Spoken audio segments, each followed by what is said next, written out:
Today I'm going to be talking about how to work an increase or an ink. In Crafty Intentions patterns, an increase is written with the letters INC, and that's an abbreviation for increase.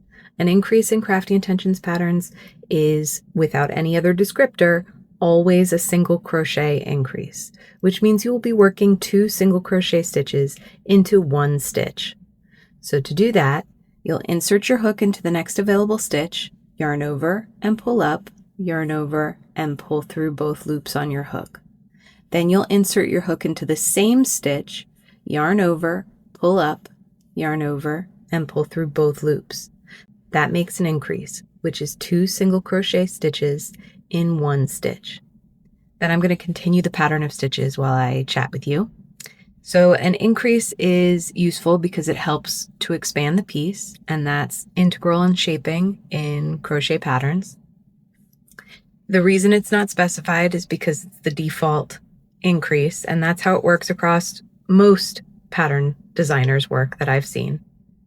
Some pattern designers do specify that it's an SC ink single crochet increase. I will specify if it's anything but a single crochet increase. If it's a half double crochet increase, it will say HDC ink, which means to work a half double crochet increase, which would mean to work 2 half double crochet stitches into 1 stitch. It turns 1 stitch into 2, which increases the number of stitches in your row.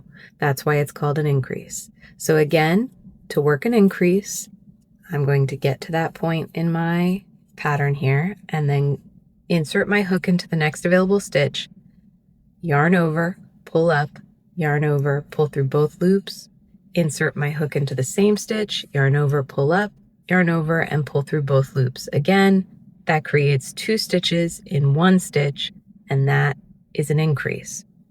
When you're meant to work more than 1 increase, it will be designated by putting an X and then a number after increase. So it'll be ink times 2 or ink x2.